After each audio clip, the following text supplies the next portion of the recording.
Dios los bendiga, hermanos, en esta hermosa tarde. Espero que en sus casas se encuentren bien, todos juntos en familia, y espero que todos estén viendo este servicio. Sé que lo estamos transmitiendo virtualmente, pero aún así estamos juntos y unidos con nuestros corazones y también unidos para alabar a Dios, amén.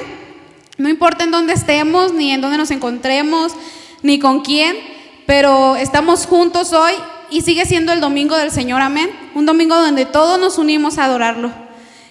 Así les voy a pedir que ahí en sus casas se pongan sobre sus pies y les voy a invitar a que abran sus Biblias. Las vamos a abrir en Romanos 8:35.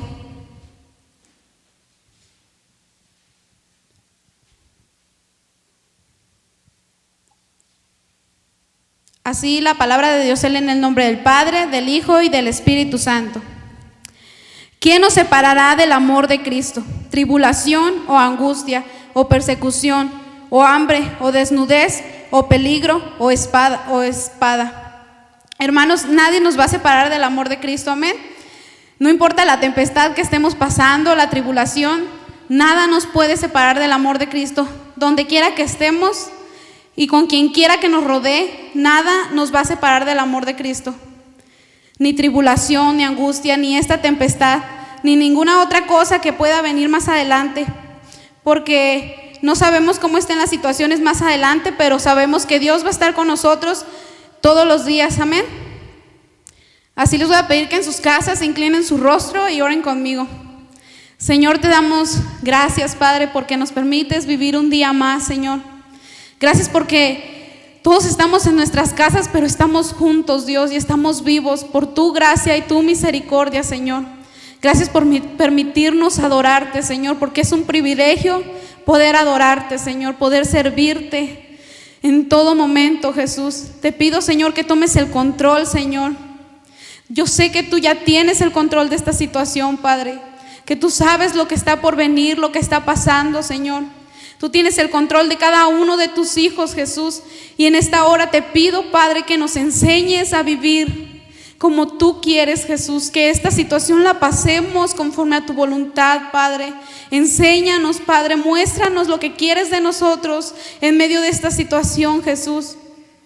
Enséñanos a adorarte aún en medio de la tribulación y de la angustia, porque tú jamás te separas de nosotros, Padre.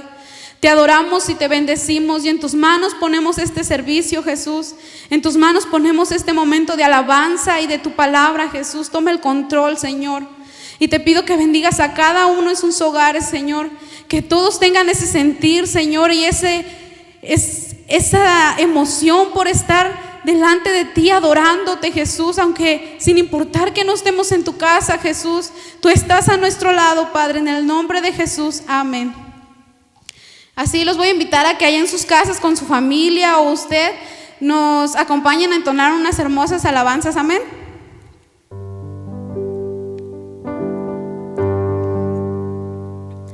¿Quieres ser salvo de toda maldad?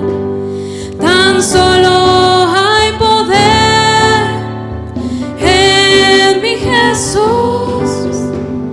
¿Quieres vivir y gozar sanidad? Tan solo hay poder en Jesús. Hay poder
Espero se estén gozando, hermanos, y estén adorando a Dios con todo su corazón.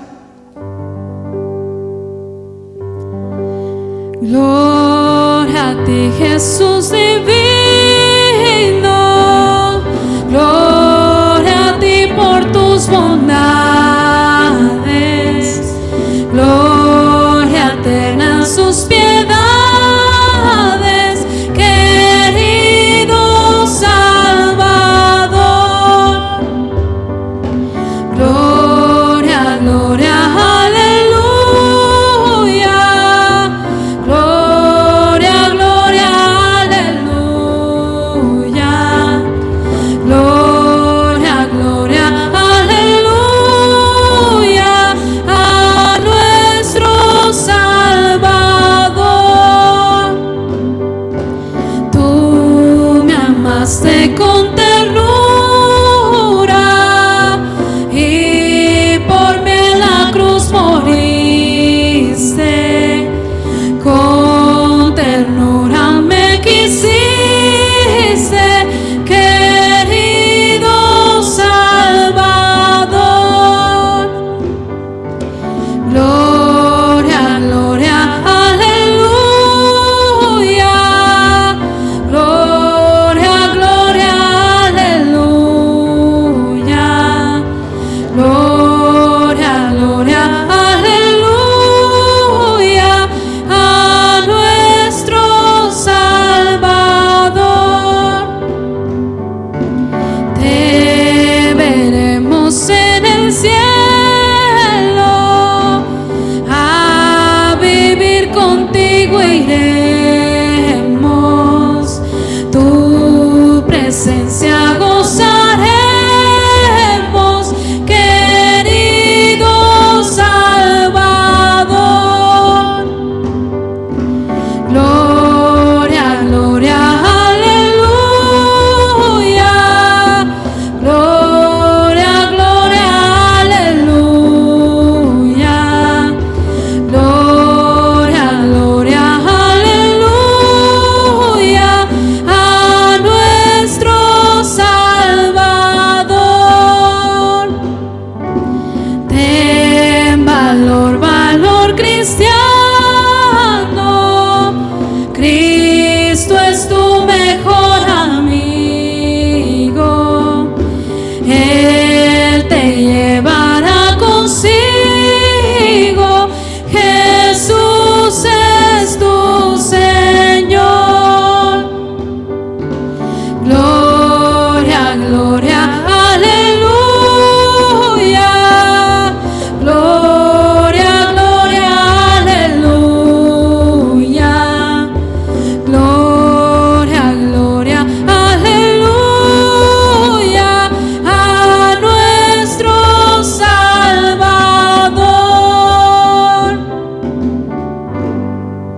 Solamente la gloria es para Él, hermano.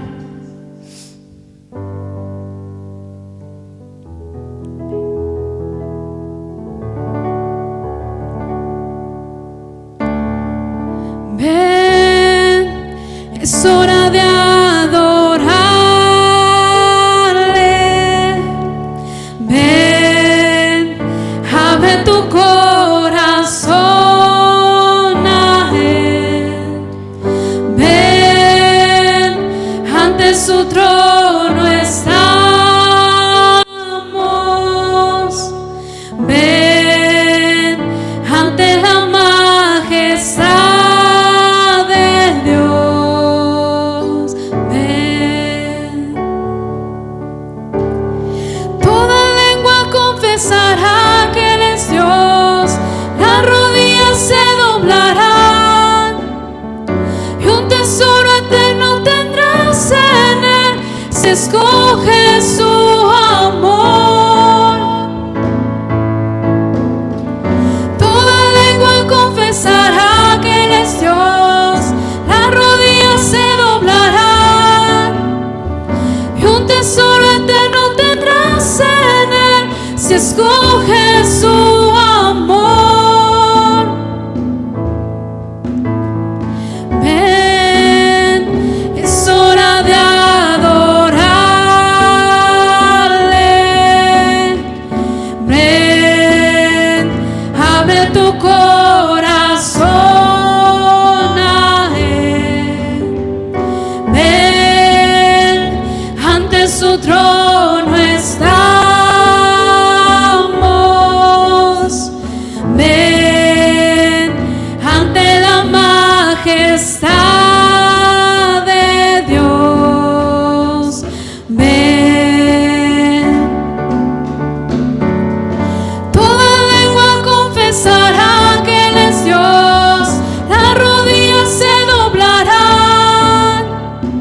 y un tesoro eterno tendrás en él si escoges su amor.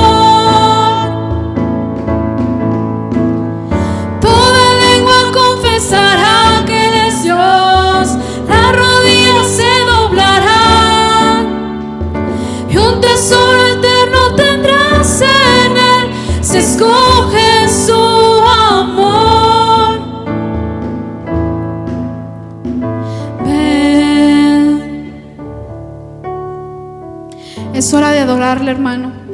Es hora de servirle con todo tu corazón, y no nada más hoy, sino en todo tiempo. Donde quiera que vayamos, donde quiera que estemos, como quiera que estamos. Es hora de adorar al Rey de Reyes y Señor de Señores. Te invito a que lo adores ahí. Tomes un momento en tu casa, toma a tu familia de las manos y empiecen a adorar a Dios, porque es momento de servirle con todo el corazón. No es momento de que la iglesia siga dormida, no es momento de que sigamos jugando.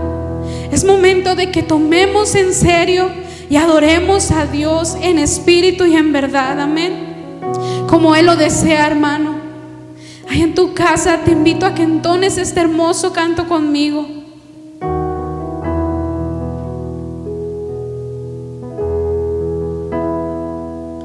Cuando pienso en tu amor y en tu fidelidad, no puedo hacer más que postrarme y adorar.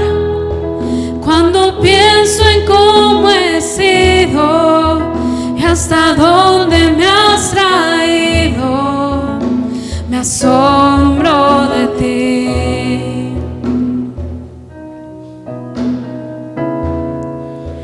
No me quiero conformar. He probado y quiero más.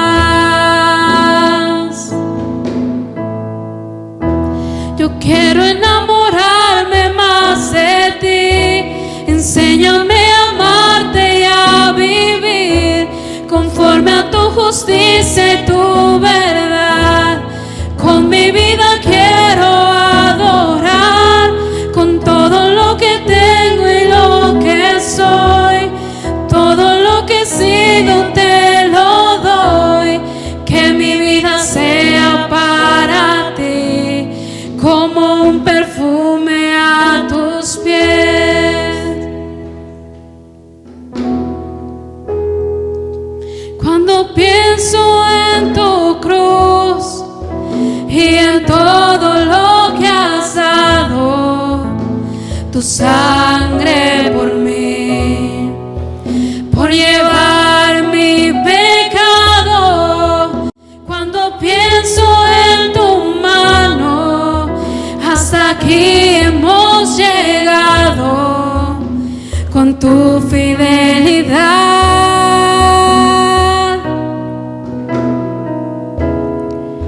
No me quiero conformar.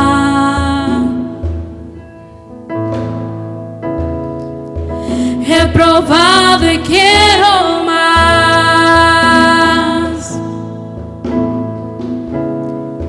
No me quiero conformar.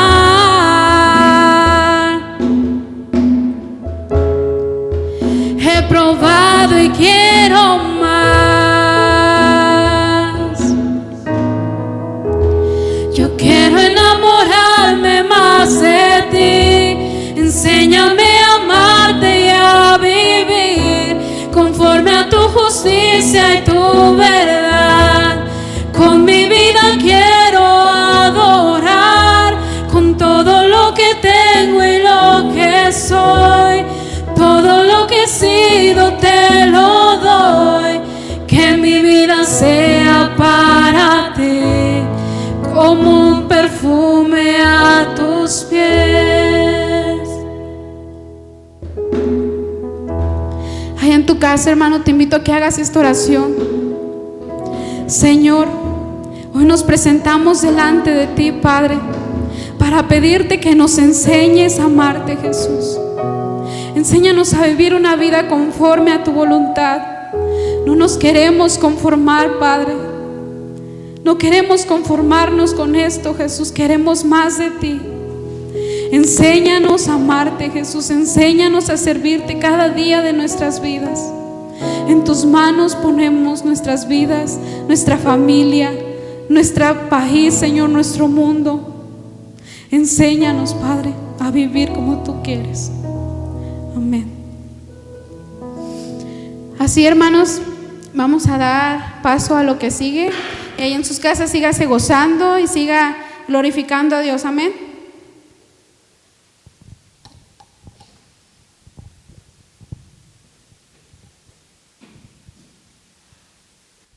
Gracias, hermana. Dios les bendiga en esta preciosa hora. Pues ya hemos cantado a nuestro Dios, ya le hemos dicho a través de la letra de estos cantos lo que sale de nuestro corazón, con toda sinceridad, con toda alegría y gozo en nuestros corazones, y Él ya nos ha escuchado. Ahora vamos nosotros a escuchar lo que Él tiene para nosotros, pero vamos a hacer primeramente una oración antes de pasar a la palabra de nuestro Dios. Cierre sus ojos ahí donde usted se encuentra y vamos a pedirle a nuestro Dios que tome en sus manos este momento. Señor, estamos delante de tu presencia y lo hacemos, Señor, para rogarte que bendigas, Señor, nuestras vidas, que bendigas a todos y cada uno de los miembros de la Iglesia Príncipe de Paz, que se reúne, Señor, en el horario que platicamos, en el momento que acordamos, para como iglesia, Señor, adorarte al mismo tiempo, aunque sean lugares diferentes, pero en el mismo horario, en el mismo sentir, en un mismo espíritu. Te rogamos, Señor, que nos edifiques, que nos llenes de tu gracia, que nos llenes, Señor, de tu palabra, que podamos, Señor, encontrar en tu palabra lo que necesita nuestra vida para enfrentar los distintos retos, las distintas demandas, los distintos desafíos que, Señor, se dan en este mundo, en esta vida. Aquí estamos, habla a nuestros corazones, habla, Señor, a nuestras vidas, edifícanos por tu palabra. Bendice a tus hijos, bendice sus vidas, sus distintas y diversas necesidades, Señor, que tengan cada uno de ellos, donde quiera que se encuentren. Si entre tus hijos hay algún enfermo, quiero rogarte en el nombre de Jesús que tú, Señor, lleves sanidad a sus cuerpos, que hagas en sus vidas, Señor, conforme a tus propósitos, glorioso Señor, y conforme a tu bendita y perfecta voluntad. Si hay, Señor, preocupación, si hay temores en tus hijos, dada la difusión que se da respecto a este virus, a esta pandemia, te ruego que les lleves paz a sus corazones, que puedan ellos, Señor, confiar en tu amor, en tu cuidado amoroso, en tu gracia protectora, Señor, que puedan ellos, Señor, ver y entender que tú tienes el control de todas las cosas. Ayúdales, Padre, para que en ellos haya esa certidumbre que tú nos das por tu palabra y a través de tu Espíritu Santo que vive en nuestros corazones. Señor, toma en tus manos. Desde luego también te pedimos por nuestro país, por la situación que vive nuestro México, por todos y cada uno de sus habitantes, para que, Señor, podamos superar esta pandemia, podamos, Señor, salir adelante sin tanta baja humana, Señor, sin tanta pérdida humana, En el nombre de Jesús te suplico, Padre mío, que favorezcas a nuestro país y sobre todo que pongas todos los medios para que nuestro país, cada habitante de nuestro país pueda tener conciencia de lo que está pasando y pueda, Señor, buscarte a ti, buscar tu amor, y que tú puedas a través de tu Espíritu Santo ayudarles a encontrarlo, Señor. Sea tu nombre bendecido en el nombre de Jesús. Esto lo oramos y prepara pues nuestro corazón para tu bendita y santa palabra. Gracias, Señor, porque tú lo has de hacer. Amén. Bien, mis amados hermanos, quiero invitarles para que abran sus Biblias ahí en el Santo Evangelio según San Mateo. Santo Evangelio según San Mateo.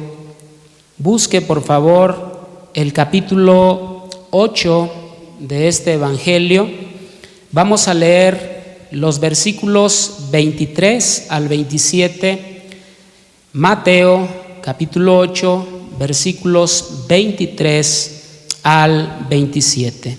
Leemos la palabra de nuestro Dios, que dice en el nombre de nuestro Señor Jesucristo de la siguiente manera: y entrando él en la barca, sus discípulos le siguieron, y he aquí que se levantó en el mar una tempestad tan grande que las olas cubrían la barca, pero él dormía.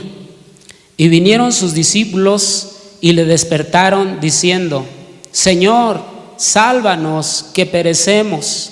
Él les dijo: ¿por qué teméis, hombres de poca fe? Entonces, levantándose, reprendió a los vientos y al mar, y se hizo grande bonanza. Y los hombres se maravillaron, diciendo: ¿qué hombre es este que aún los vientos y el mar le obedecen? Esta es palabra de nuestro Dios.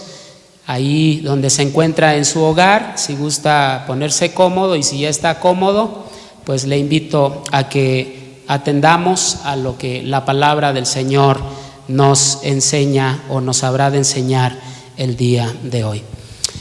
Este pasaje nos enseña o nos relata un evento extraordinario, un evento que está rodeado de otros eventos extraordinarios que de alguna manera el apóstol Mateo quiso escribir y relatar para la bendición, desde luego, y edificación de la iglesia, pero sin duda que su propósito fue para revelar de Jesucristo su poder, esa naturaleza poderosa de este maravilloso Salvador, de este Mesías que había venido al mundo,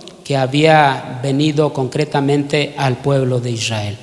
De hecho, Mateo tiene la intención en su evangelio de presentar a Jesús como el Rey de Israel, y en todo su evangelio él va a argumentar todo lo que apoye esta verdad, esta realidad de que Jesús es el Rey de los judíos. Pero Jesús no es un rey común y corriente. Jesús no es un rey como lo fueron los demás reyes que tuvo la nación de Israel, sino que Jesús es un rey con rasgos, con características, con una naturaleza extraordinariamente especial. De hecho, es aquí en Mateo donde a Pedro Jesús le dice, cuando preguntando en alguna ocasión Jesús a sus discípulos, les dice: ¿quién dicen los hombres que es el Hijo del Hombre. Y dice que algunos decían pues que era Elías, otros decían que era algún profeta, etcétera.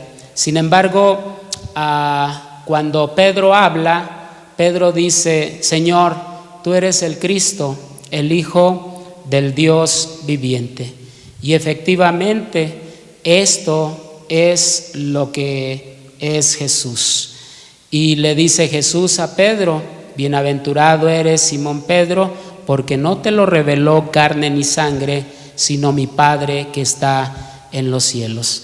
Así es de que esta realidad de Cristo, estas verdades sobre la naturaleza, sobre el carácter de Cristo, están enseñadas por Mateo en varias partes de su evangelio, porque su propósito es revelar que Jesús es el Mesías prometido a Israel, el Rey prometido a Israel. Y hermanos, en este capítulo 8 vemos que Mateo tiene la intención de presentar de Jesús esa parte que revela su poder, su autoridad sobre varias cosas. Por ejemplo, vemos ahí en el capítulo 8, versículos del 1 al 4, cómo Jesús, al relatarnos Mateo, nos dice que sanó a un leproso, que llegando a él se postró diciéndole: Señor, si quieres, puedes limpiarme. Y Jesús, en su compasión, en su misericordia, dice Mateo que extendió su mano y le tocó y le dijo: quiero, sé limpio, al punto de que en cuanto dijo quiero, sé limpio, la lepra desapareció de este hombre.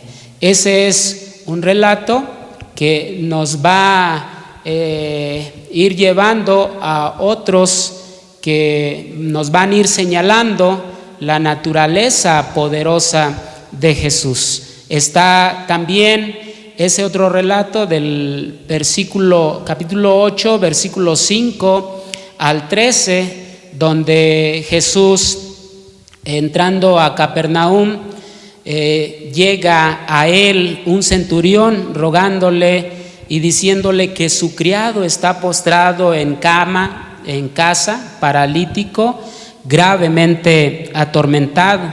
Y Jesús le dice: yo voy a ir y le voy a sanar. Pero el centurión, a esta disposición de Jesús de ir a sanar a su siervo, le dice: Señor, no soy digno de que entres bajo mi techo, solamente di la palabra y mi criado sanará. Porque también le dice el centurión a Jesús: yo soy hombre bajo autoridad y tengo bajo mis órdenes soldados, y digo a este ve y va, y al otro haz esto y lo hace. Dice Mateo que Jesús escuchó esto y se maravilló y dijo a los que le seguían: de cierto os digo que ni aún en Israel he hallado tanta fe. Y os digo que vendrán, voy a pasarme esta parte y me voy al versículo 13, donde dice: entonces Jesús dijo al centurión: ve, como creíste te sea hecho. Y su criado fue sano en aquella misma hora. Como ven, aquí también Mateo nos relata otro acto extraordinario de Jesús, revelándonos su naturaleza extraordinaria, porque su intención en este capítulo es manifestar esa parte extraordinaria de este Rey de Israel, de este Mesías de Israel. Después encontramos ahí en el mismo 8, del 14 al 17, como cuando Jesús llega a la casa de Pedro, encuentra que la suegra de Pedro está postrada en cama con una fiebre muy alta, y Jesús se acerca, le toca su mano, y desde el momento en que Jesús toca la mano de la suegra de Pedro, la fiebre le deja, y la suegra de Pedro tiene la capacidad de incorporarse y levantarse para servir al Señor Jesús. Esto lo hizo Jesús, pero en ese mismo pasaje donde está el hecho extraordinario de la salud, de la sanidad de la suegra de Pedro, dice el versículo 16 y 17: y cuando llegó la noche, trajeron a él muchos endemoniados, y con la palabra echó fuera a los demonios y sanó a todos los enfermos, para que se cumpliese lo dicho por el profeta Isaías cuando dijo: él mismo tomó nuestras enfermedades y llevó nuestras dolencias. Así es de que Mateo nos está dando cuenta de esa actividad extraordinaria de Cristo, de ese poder glorioso que opera en Cristo en el desarrollo de su ministerio. Y después de esa parte llegamos a lo que sería el pasaje que acabamos de leer, donde el apóstol Mateo nos dice que entrando él en la barca, sus discípulos le siguieron. Y he aquí que se levantó en el mar una tempestad tan grande que las olas cubrían la barca, pero él dormía. Y vinieron sus discípulos y le despertaron diciendo: Señor, sálvanos que perecemos. Y él les dijo: ¿por qué teméis, hombres de poca fe? Entonces, levantándose, reprendió a los vientos y al mar, y se hizo grande bonanza, y los hombres se maravillaron diciendo: ¿qué hombre es este que aún los vientos y el mar le obedecen? Esta es la parte que nos detiene el día de hoy, y es la parte en la que vamos a reflexionar un momento. Aquí hay algo que yo quiero que ustedes tengan en sus mentes para reflexionar sobre ello mientras estamos compartiendo. Aquí vemos un hecho extraordinario. Este hecho extraordinario de Jesús no tiene que ver con los cuerpos de los hombres, no tiene que ver con la salud de los hombres, con la enfermedad de los hombres. Este hecho tiene que ver con la naturaleza, tiene que ver con el viento, tiene que ver con el mar, tiene que ver con estas partes que también son criaturas de Dios y que de alguna manera, por circunstancias que yo no explicaría, en algunos momentos se turbulentan, en algunos momentos se hacen tempestuosos en combinación, tanto el viento como el mar, y esto pone en riesgo o llega a poner en riesgo la integridad física de quienes estén en el mar, de quienes estén siendo envueltos por el viento. Así es de que esto es lo que vemos aquí, pero vemos cómo Jesús, en ese extraordinario poder, en esa extraordinaria autoridad que tiene, simplemente dice al viento y al mar con frases de autoridad. Dice que levantándose, reprendió a los vientos y al mar, y se hizo grande bonanza. Hay otro relato en otro de los evangelios donde se dice que le dijo al mar y al viento: calla, enmudece. Esa es la autoridad de Cristo, ese es el poder de Cristo, ese es el Cristo que vino de los cielos a la tierra. Es el Cristo que vino con el propósito de llamar hombres para que le sigan, de llamar hombres para que le sirvan, de llamar hombres para que estén con Él, para que estén en todas partes donde Él está, donde Él desea, donde Él quiere estar. Es así con los discípulos a los cuales Cristo llama para que estén con Él, para que le sigan, para que no solamente estén con Él, sino también lo vean en toda la revelación que Él quiera transmitir a ellos sobre su naturaleza, pero también aprendan en todas las verdades, en todas las enseñanzas que Cristo quiera compartirles como Él así lo desea o lo quiere, porque ellos deben conocerlo bien y deben aprender lo mejor que puedan de este su Señor, de este su Maestro, de este que los está preparando para después continuar con la tarea que Él ya no podrá seguir. Y esta parte es una de las partes donde Jesús de alguna manera habrá de utilizar para preparar, para enseñar, para darle a sus discípulos algunas lecciones, algunas enseñanzas importantes para ellos. Y una de las cosas que yo quiero aterrizar con ustedes está ahí en la pregunta que Jesús les hace a ellos luego de que, estando en tremenda tempestad, envueltos por el tremendo viento, y Jesús estando dormido, dice que vinieron sus discípulos y le despertaron diciendo: Señor, sálvanos que perecemos. La pregunta que Jesús les hace es: ¿por qué teméis, hombres de poca fe? Uno se pregunta y dice uno, está bien que varios de ellos, si es que todos estaban ahí con Jesús, varios de ellos eran pescadores y tenían la experiencia de andar sobre los mares, y quizá no era la primera ocasión en la que ellos podrían haber experimentado alguna tempestad.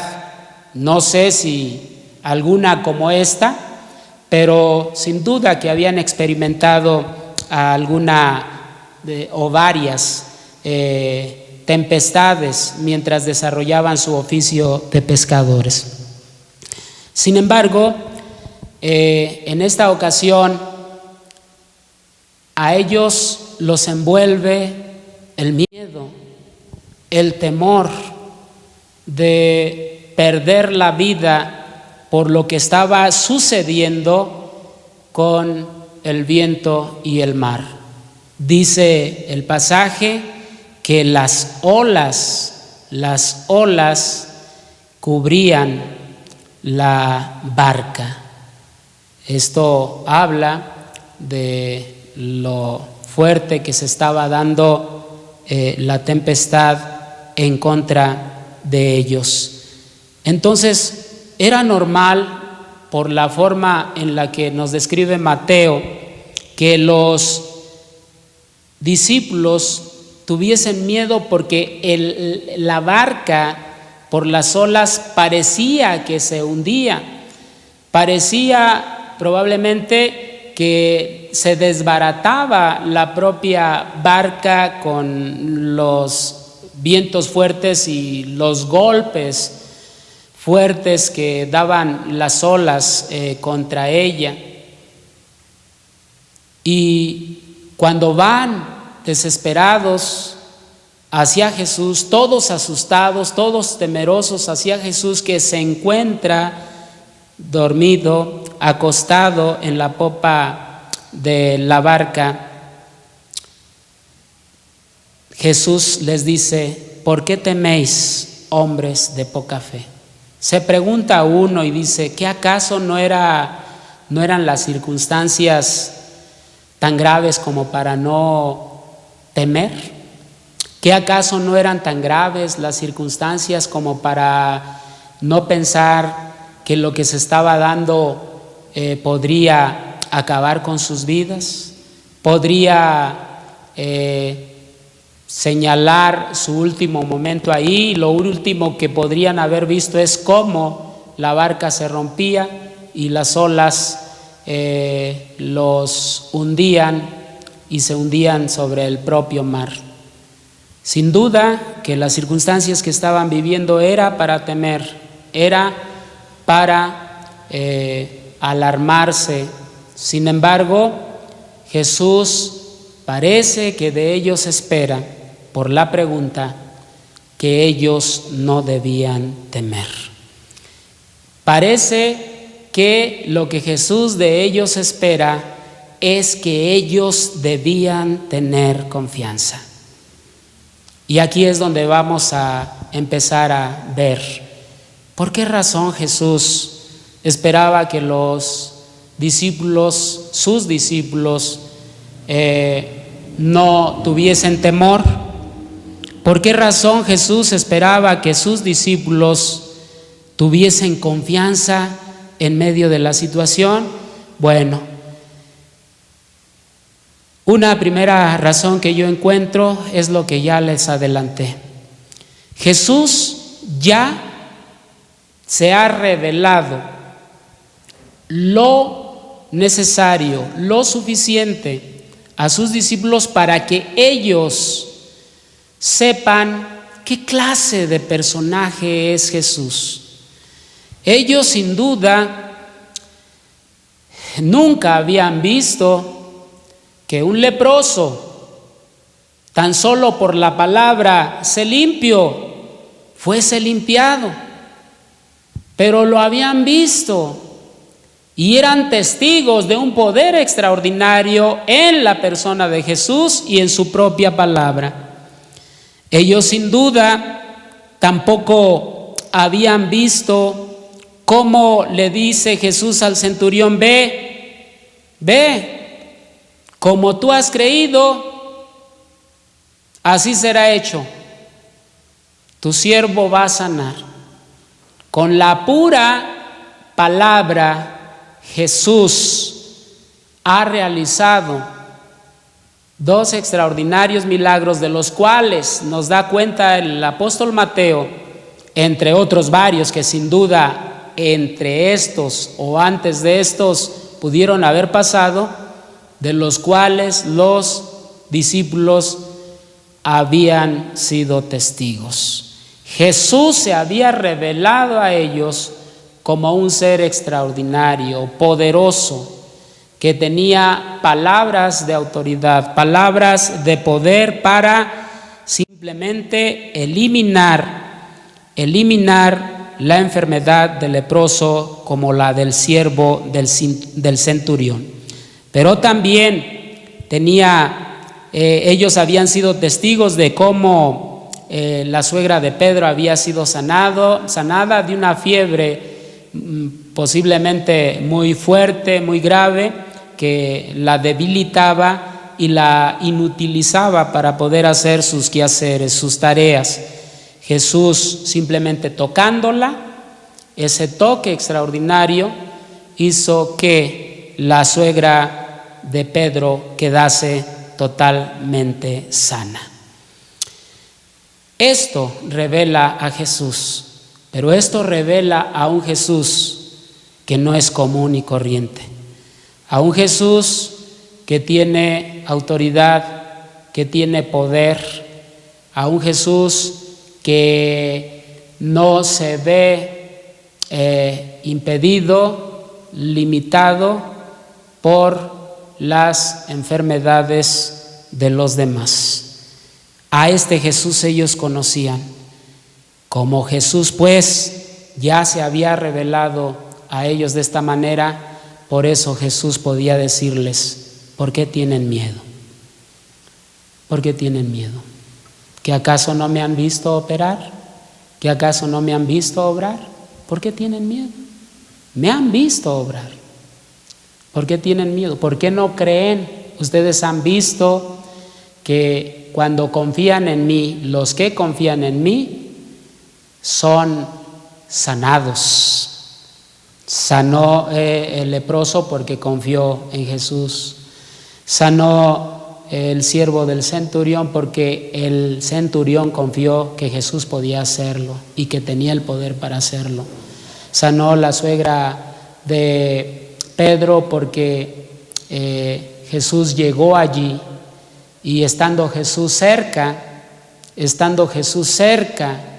las cosas pueden ser diferentes, las cosas pueden tener un desenlace diferente, como pudo haber sido por experiencia propia de los discípulos, si ellos han desarrollado esa confianza en la persona que ellos habían estado conociendo, que se estaba revelando poco a poco a ellos. ¿Por qué entonces Jesús esperaba de ellos no temor, sino confianza? Hermanos, cuando hay confianza no hay temor. Cuando hay confianza no hay miedo. O si lo hay, es superior la confianza que el temor. Y por la confianza es honrado Dios, y por la confianza que le tenemos a Dios, Dios por su gracia y amor acude a auxiliar a sus hijos. El temor puede ser ausencia de confianza, puede ser ausencia de desconocimiento de aquel que se ha revelado a sus hijos. De hecho, ¿por qué les pide que no tengan temor, que tengan confianza? ¿Por qué espera que no tengan temor y tengan confianza? Porque, hermanos, Jesús estaba allí con ellos. ¿O no estaba Jesús en la barca con ellos? Pero ¿en qué estado y condición estaba Jesús en la barca? Jesús estaba también, no estaba inconsciente de lo que estaba sucediendo. Si bien podríamos pensar que estaba agotado y cansado, Jesús, hermanos, se abandonaba al cuidado, no de los discípulos, de los buenos y extraordinarios pescadores. Jesús se abandonaba al cuidado de su Padre, al cuidado de Dios. ¿Ustedes creen que Jesús no estaba sintiendo los movimientos toscos de la barca? Esos movimientos que, por ser barca no tan grande, sino de mediano tamaño, ¿ustedes creen que no eran agresivos los movimientos? Sin duda. Pero Jesús no estaba confiando en la habilidad de los apóstoles. Jesús no estaba confiando en la habilidad de los pescadores, sino estaba confiando en el Señor. Y él estaba tranquilo, dice, y Mateo tiene muchísimo cuidado al señalar esto. Dice, pero él dormía. Mientras se daba el desenlace de la tempestad del viento, él, Jesús, ¿qué hacía? Dormía. ¿A qué se le llama eso? Casi como lo que dice el salmista: en paz me acostaré y asimismo dormiré, porque solo tú, Jehová, me haces vivir confiado. Estaba tranquilo, tranquilo. Jesús estaba con ellos. Jesús estaba con ellos. Por eso es que ellos debían confiar, porque Jesús estaba con ellos. Por eso es que Jesús espera confianza de ellos, porque Jesús estaba con ellos. Si la barca se hundía Jesús, se hundía con ellos. Pero no se iba a hundir, porque allí estaba Jesús. Allí estaba Jesús, estaba con ellos. Qué tremendo, ¿no? Ese ser extraordinario que se revela con gran poder, con gran autoridad, de repente estando con nosotros, o nosotros estando con Él, involucrándonos en sus cosas, involucrándonos en su obra, involucrándonos en aquello que Él hace, que Él emprende, en aquello que Él se ha propuesto, se ha hecho, estando con Él. Si nosotros le seguimos, si nosotros vamos a donde Él va, si nosotros estamos cerca de Él, Él estará cerca de nosotros. Y si es así, hermanos, debemos aprender a confiar que mayor es el que está en nosotros que cualesquiera otra cosa externa que pudiera darse contra nosotros. Mayores. Entonces, por eso Jesús espera que ellos no tengan temor, que ellos tengan confianza, porque Él está allí con ellos. Nada más que la diferencia es que Él está tranquilo, está a gusto, confiando en el Señor, y ellos están desesperados. Y qué bien, sí acuden al Señor. Esa es una buena respuesta. Cuando hay problemas, cuando hay dificultades, pues hay que acudir al Señor. Y el Señor no necesariamente les reprocha el hecho de que ellos hayan acudido, sino el temor tremendo que les embargaba. ¿Por qué teméis? ¿Que acaso no tenéis fe? ¿Por qué no confiáis? Debían confiar. Jesús estaba allí con ellos. Otra razón por la cual Jesús espera que ellos confíen en Jesús es porque, hermanos, Jesús vino a este mundo a cumplir una misión, un ministerio. ¿Se imaginan ustedes qué hubiese pasado si la barca se hunde, si se hunde Jesús con sus discípulos? ¿Qué se acaba ahí? La misión de Jesús, el propósito eterno de Dios, el plan de redención de Dios que se va a ejecutar en la persona y en la obra de Cristo. Jesús sabe que Él tiene una misión que hacer. No solo está confiando en Dios, sino que tiene en su conciencia, en su mente claro que Él vino a cumplir una misión. Y el mar no va a hacer la parte que diga hasta aquí acabaste, Jesús. Pero no solo Jesús tiene una misión que cumplir, Jesús está preparando a sus discípulos para que ellos continúen con la misión que Él habrá de dejarles, que Él habrá de delegarles. Así es de que tanto Jesús como los propios discípulos, hermanos, tienen cosas que hacer. Cosas que hacer.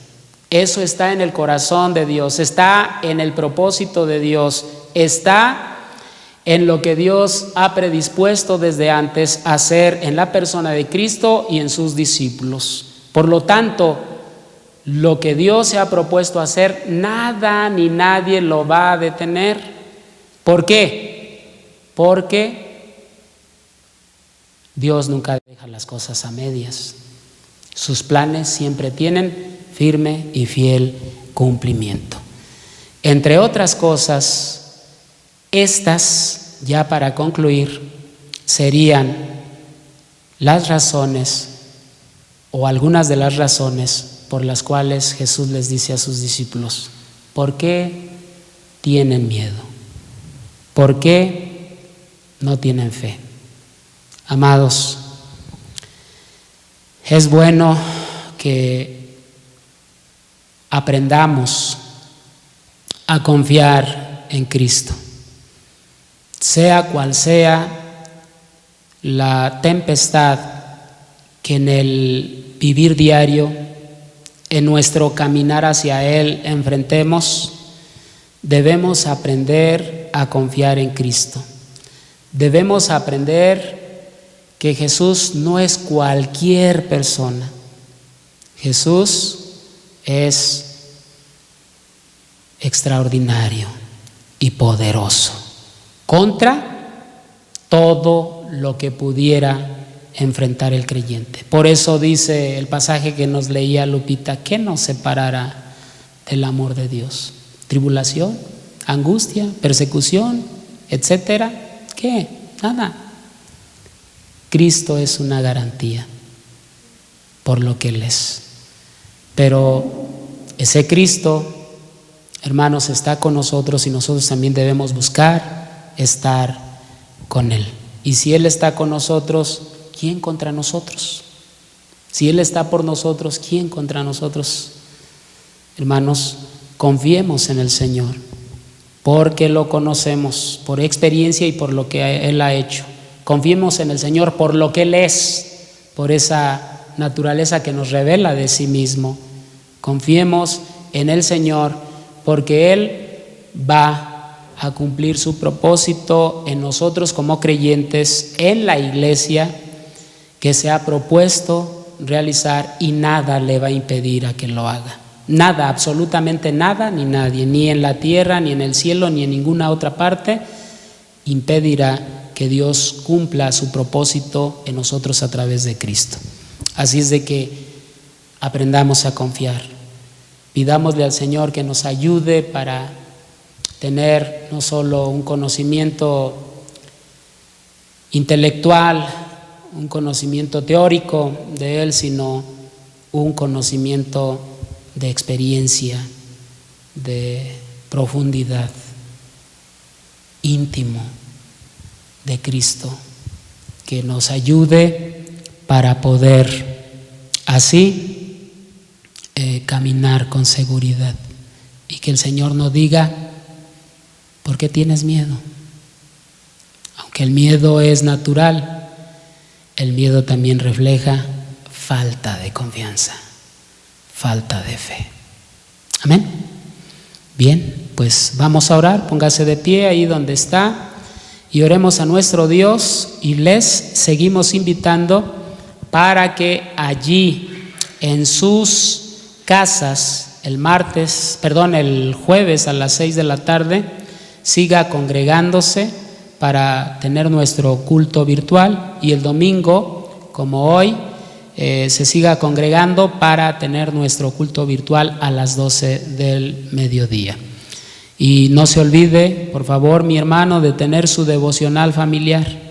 Échele ganas y vamos a salir adelante. Primeramente Dios, saldremos adelante de todo esto. Señor, estamos delante de tu presencia y en el nombre de Jesús te rogamos, Señor, que esta palabra que hemos, Señor, leído, esta palabra que, Señor, hoy se ha compartido, aunque con ciertas limitaciones, Señor, que esta palabra fortalezca nuestra vida cristiana, fortalezca nuestra fe, nos ayude, Señor, a buscar conocerte más profundamente, que nos lleve a conocerte de tal manera, Señor, que ese conocimiento sea, Señor, para ayudarnos a confiar más en ti. Que conozcamos tus propósitos y tus planes para con nuestras vidas, para que, Señor, ninguna situación, ninguna circunstancia nos inquiete al punto, Señor, de que flaquee nuestra fe, al punto de que flaquee nuestro caminar contigo, nuestra relación contigo, Señor. Ayúdanos para conocerte, para entender cada vez más tu realidad de nosotros, tu poder a favor nuestro, tu presencia en nuestras vidas y tus propósitos, Señor, para con cada uno de tus hijos y para con tu iglesia en general. Te damos gracias en el nombre de Jesús por tu palabra y te pedimos que nos ayudes para seguir adelante. Gracias, Padre, por nuestro Salvador. Amén. Bien, mis hermanos, Dios les bendiga. Nos vemos. Un fuerte abrazo desde aquí. Dios les guarde.